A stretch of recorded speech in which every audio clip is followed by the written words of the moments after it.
Meu Deus do céu, eu vou fazer um vídeo pra poder falar sobre a Aira. Esse vídeo aqui vai ser engraçado. Dandadan está no momento lançando a sua segunda temporada do anime, jovens. O bagulho tá no auge, viu? Batendo todos os recordes da Netflix, os bagulho e tal. Tá famoso, mano. Famosíssimo. E eu tinha prometido pra vocês algum tempo atrás que eu ia fazer vídeos falando um pouco sobre meus personagens favoritos da história, né? Eu fiz um vídeo falando sobre a Momo, devo fazer um vídeo falando sobre o Okarun e alguns outros personagens depois, mas principalmente eu queria muito fazer um vídeo falando sobre a Aira Shiratori. Por quê? Porque ela é um dos personagens mais odiados de Dandadan desde a época que ela apareceu. Acho que ela e o Didi, se eu não me engano, são os mais detestados do pessoal da fandom. A doidinha esquizofrênica com síndrome de protagonista e líder do grupo, mas que também é a minha personagem favorita. E esse vídeo é justamente pra poder falar sobre isso. Vem aí um daqueles famosos vídeos com um teor meio poético e metafórico, pra poder falar sobre porque eu acho o personagem da Aira bastante divertido, o desenvolvimento do personagem dela. Eu pessoalmente acho que é um dos personagens femininos mais bem feitos aqui da série de Dandadan. Enfim, não esquece de se inscrever aí no canal antes da gente começar o vídeo, tá? Pra eu não ficar pobre e morrer de fome. Enfim, eu sou o Link, eu tenho um canal de animes e pega alguma coisa pra comer e vem comigo. Tá bom, refrescando a memória de vocês um pouquinho antes de começar a falar bagulho poético e tal. A Aira aparece pela primeira vez lá no episódio 5 ou 6 da primeira temporada, apresentada como uma menininha muito da maldita, né? Ela é uma garota bastante popular, da mesma escola que o Okarun e a Momo estudam, muito famosa entre as pessoas e é aquele famoso tipo de personagem que agrada todo mundo, sabe aquelas pessoas canalhas que mentem pra todo mundo em volta e acabam se tornando populares por causa disso, né? Você fala o que todo mundo quer ouvir, aí todo mundo te ama. A primeira vez que ela aparece é bastante engraçado, porque já é um costume do autor de Dandadan apresentar personagens dessa forma. Ele faz a primeira cena do personagem fazer com que você odeie ele pela primeira vez, aí depois dos episódios você começa a gostar. A primeira vez que o Didi aparece na história também é meio que isso, né? Ele aparece e aí falam que ele era um interesse amoroso da Momo e as pessoas odiaram ele por 3 episódios por isso. Mesma coisa com a Aira. A primeira vez que ela aparece, ela trata o Okarun bem, fala que ele é gentil, né? Que ele é fofo e tal, só que aí depois ela vira as costas e sai falando mal dele. Automaticamente você odeia ela à primeira vista, mas pelo menos pra mim, isso deixa o personagem mais legal de acompanhar, porque eu gosto de personagens que no começo eles têm uns traços falhos de personalidade e vão se tornando melhores com o tempo. Como personagem em si, a Aira foi feita pra poder ser uma pessoa que começa sendo um personagem meio solitário, falso consigo mesmo, que é bem egocêntrico e egoísta e que vai evoluindo aos poucos pra se tornar genuinamente uma líder de um grupo de pessoas que gostam genuinamente dela. Vai criando empatia entre vários outros detalhes. E como esse caminho é feito, eu acho bastante interessante. Vamos lá.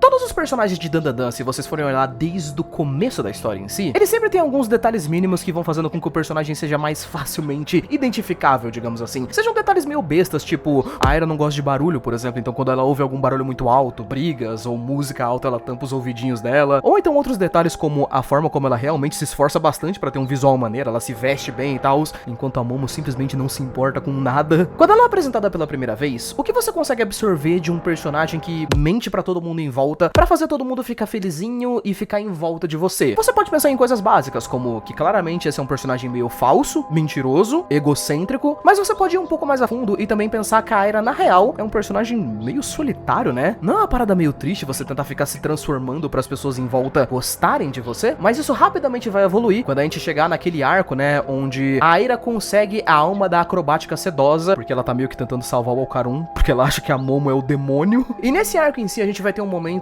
onde a Momo vai fazer uma conexão entre ela, a Aira e a acrobática sedosa, e elas vão meio que aprender como que foi a história daquela mulher pra ela se transformar em um espírito rancoroso, né? Toda aquela história ultra depressiva do episódio 7, com uma mãe que perdeu a filha, perdeu tudo pras dívidas e acabou, no final de tudo, morreu por nada.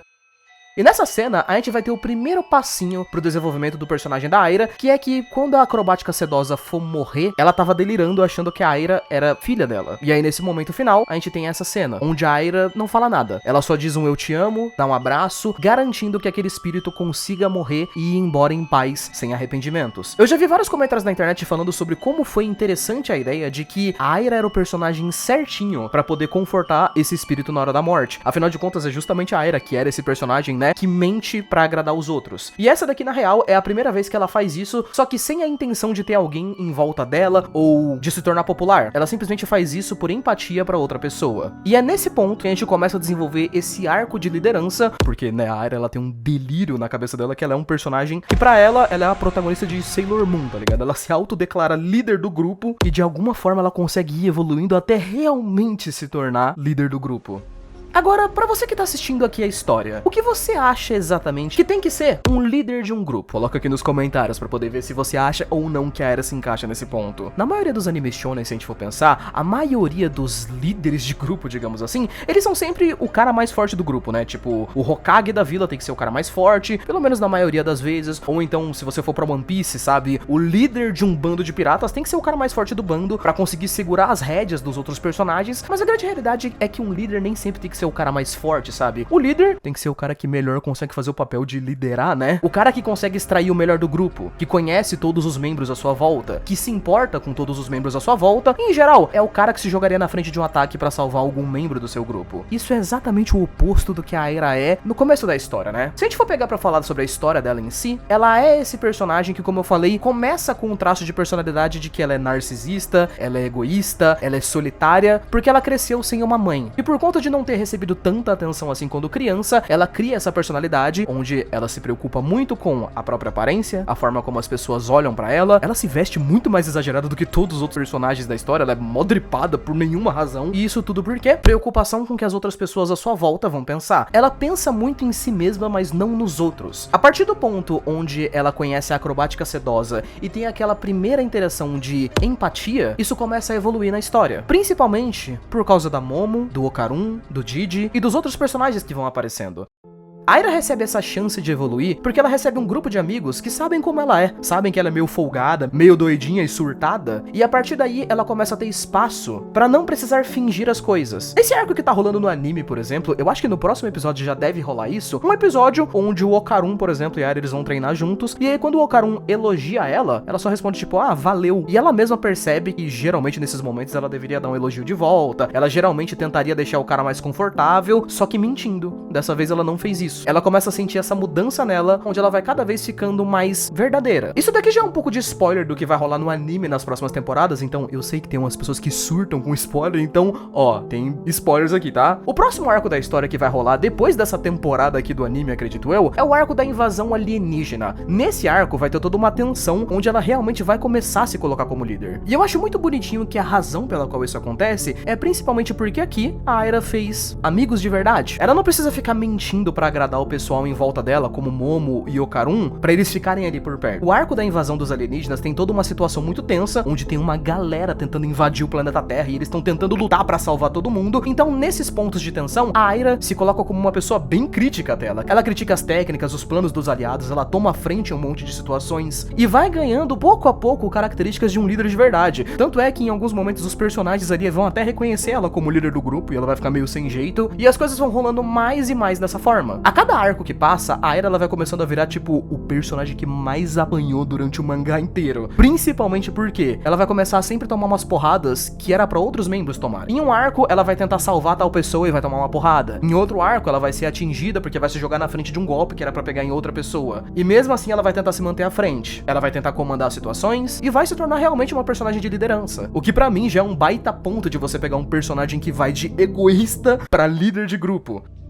Mas as coisas não terminam só nesse ponto. Eu acho que tem alguns pequenos detalhes pra mim que são os que realmente tornam a Aira esse personagem bem legal de acompanhar, como a Chiquitita, que é esse bonequinho aqui, a filha do caranguejo. Ela é fofa, adorável e completamente sem cérebro. Olha que bonitinho. A Chiquitita, pra quem assistiu o anime, sabe que a história dela é basicamente a mesma coisa que a história da Aira. Ela é uma criança crescendo só com o pai e sem a mãe. Automaticamente, quando ela vê a Chiquitita, ela adota a menina no coração dela. E toda vez que a Chiquitita existe na história, você percebe que tem um monte de cenas da Aira só interagindo ali de fundo com ela. Que por mais que sejam cenas de cantinho feitas pra serem fofas, eu acho muito bonitinho, porque no fundo, acaba sendo o personagem da Aira se certificando um pouco de que a Chiquitita não vai crescer tão solitária por não ter uma figura materna por perto. Esse detalhe também é passado por um outro personagem pra mim, que é o espírito do olho maligno. Eu não sei se vocês já pararam pra ler os capítulos extras de Dandadan, mas tem alguns deles em que o olho maligno aparece e ele sempre fica seguindo a Aira quando ele tá nesse formato. Tipo, ele pede pra ela comprar suco, ele fica andando com ela em volta. Tem até um capítulo mó bonitinho, em que ele fica com raiva porque as pessoas da sala pararam de falar com a Aira e tal, e ele vai lá cobrar as pessoas. Ele realmente se importa com ela, que pasma, é bastante raro, porque o olho maligno, na real, ele é bem desgraçadinho, mas no fundo, ele é uma criança.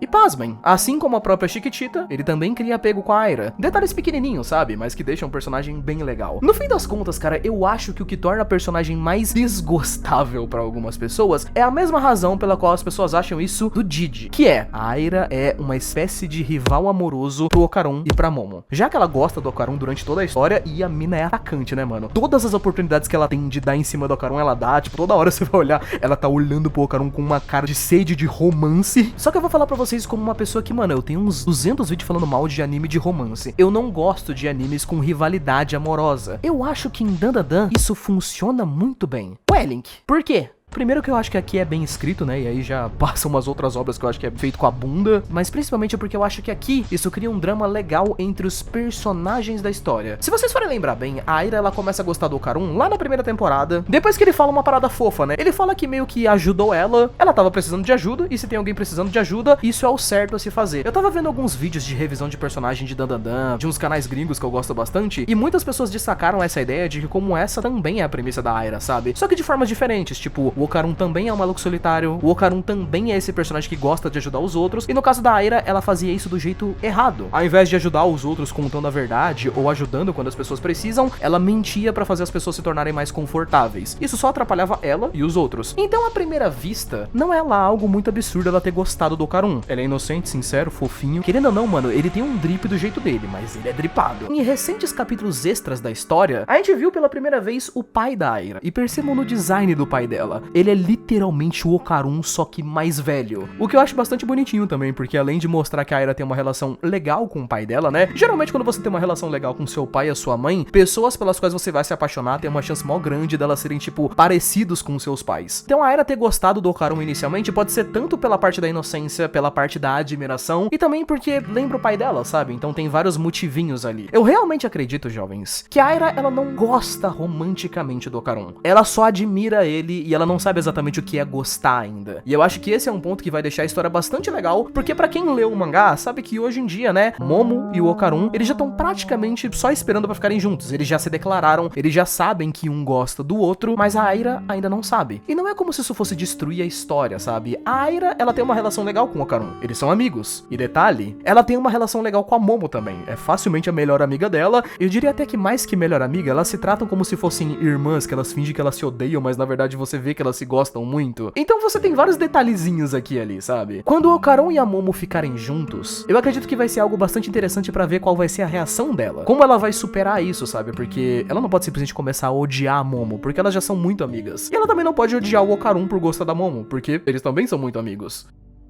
E eu acho que o Tatsu, o autor da história, tá trabalhando algo a respeito disso que vai ficar interessante no futuro. Mais ou menos no mês que eu tô gravando isso aqui, mano, o Tatsu, ele fez um livrinho extra de Dandadan, onde ele fez um monte de fichinhas com detalhes dos personagens. E ele deixou claro nos detalhes da Aira, por exemplo, que ela acha o Didi legal, ela gosta, ela tem um laço forte com ele. Mas ela ainda percebe que ele recua perto dela por alguma razão. E quando ele foi fazer os detalhes do Didi, ele deixou claro também que o Didi gosta da Aira. Ele tem algo por ela, mas no momento atual, a Aira acha que gosta do Okarun e o Didi acha que gosta da Momo. Então isso não permite que eles se aproximem tanto. Eu acredito que esses personagens vão começar a ter uma relação um pouco mais profunda depois de perceberem que, né, o interesse amoroso deles já foi, mano. A fila andou. Eu realmente gosto bastante de personagens com falha de caráter, cara. Pra mim, a Aira é um dos personagens femininos mais bem desenvolvidos da história de Dandadan e é bastante divertida de assistir, principalmente porque além de ser dripadinha e engraçada, ela também é muito jumenta a obra inteira, eu acho isso engraçado. Mas bom, acho que é isso, né? Obrigado por ter assistido.